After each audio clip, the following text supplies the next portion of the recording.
Konnichiwa! I'm your Ate Pat. For today's video nga, papunta kami niyan sa Tokyo Skytree. Isa din yan sa sikat na libutan dito sa Japan. Nakadalawang sakay nga rin pala kami ng train papunta dyan. At pagdating nga namin, naghanap na sila tita ng pwede namin kainan ng lunch. Napili nga rin pala nila tita yung Italian food. Spaghetting pababa nga ang napili nilang kainin. Umorder lang din sila ng iba't ibang uri ng pasta. Iba't ibang uri ng pasta?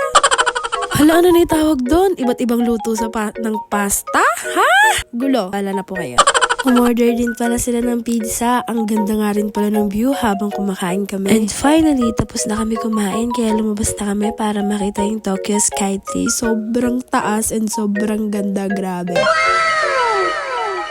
At pagdating nga lang din namin dyan, pumasok na kami sa loob, pinakita na ni tita yung mga ticket namin. Correct me if I'm wrong. Grabe! 634 meters nga itong Tokyo Skytree. At nandito kami ngayon sa 350 meters or 350 floor. Grabe guys, sobrang taas and sobrang ganda ng view. Parang nakasakay ka lang din sa airplane. Saglit nga lang din kami dito. Nag-ikot-ikot, nag-picture-picture, umawra-aura. Ganon din yun. Karamihan nga rin sa nakikita ko dyan ng mga ano. Okay, take two. Pag nandito ka nga, karamihan na makikita mong anime ay Pokemon. Pokemon Go! Tapos na nga kaming umaura-aura sa 350 floor. At ngayon naman, dito kami aakyat sa 450 floor. Nakakabigi nga din pag sumakay ka sa elevator, Diyos meyo marimar. Pag akyat namin dito sa 450 floor, nag-picture lang din kami. Ano nga ba gagawin natin? Alam na magluto tayo dito. Sa mga mahihilig sa Pokemon dyan iuwi ko na yan. Bunso! Uwi ko na ba bunso? Eme! Saglit nga lang din kami doon at bumaba na rin kami sa 450 floor again. 350 floor. Gulo. Pagbaba nga namin ay pumunta na kami sa glass floor. Oh my gosh, kita-kita naman dyan, nalulang-lula talaga ako. Nakakalula baka biglang mabutas. Woo! Isa pa yan. Sa lakad pa lang makikita mo nang nalulula for the go. Nag-picture lang din kami doon sa glass floor and tagpunta na kami sa Skytree shop. Bumili lang ng mga souvenirs, keychain. Ganon din yun diba?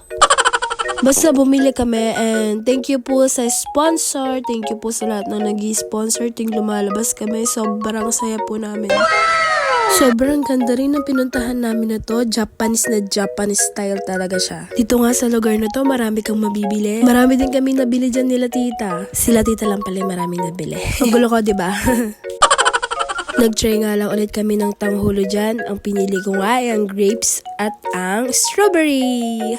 Sa lugar nga na to, marami mag-aalok sa'yo ng pagkain. Meron pa, pag alam na Pinoy ka, magsasalita sila ng Tagalog. Sasabihin nila, bili na, masarap to, masarap. Meron nga nag-alok sa akin, sabi niya masarap daw. Sabi ko, talaga, masarap. Tapos sabi niya, oh, masarap daw. Tignan niyo, pakinggan niyo.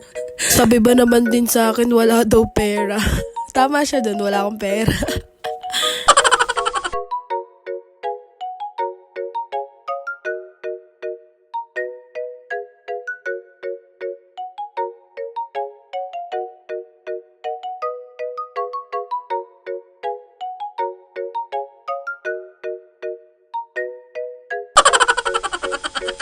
Dito nga lang din kami pumunta sa parang palengke. Diyan bumaba kami dyan. Diyan na rin bumili sila tita ng pagkain namin sa bahay. Ang mamahal nga rin ng bilihin dyan. Yung saging nga na yan, ang binili ni tita 700 yen. Bumili nga rin si tita ng saging kasi gagawa kami ng bilo-bilo sa bahay. Meron din kasi kaming dinala dito nung nagpunta kami sa Japan, nag-glutinous rice flour. Ang galing nga rin kasi meron silang Filipino store. Lahat ng kailangan mo sangkap sa pagluluto, nandyan.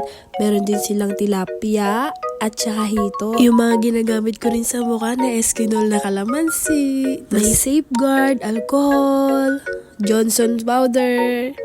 Pangit na kasi ng Johnson ngayon. Di ako naninira. Pero para talaga siyang borax. Bumili nga din si tita dyan ng frozen na blood. Dugo ng baboy. Arte pa kasi Pa-English pa kasi.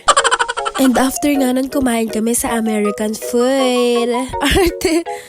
Tapos na nga rin kami kumain at pauwi na kami. Diyos ko, haggard na nga ang ate mo. Gusto ko nga lang din mag-thank you sa lahat ng sumusuporta sa akin. Thank you po sa pag-share ng mga videos ko. And thank you sa nagpupush sa akin na ituloy pa tong pag-vlog. Sobrang thank you sa mga positive comments na naririnig ko. May mga nagpi-PM pa na naghahantay na ng videos ko. Ang tagal ko din kasi walang upload kasi masamay pakiramdam ko. Yan lang po muna. Bye!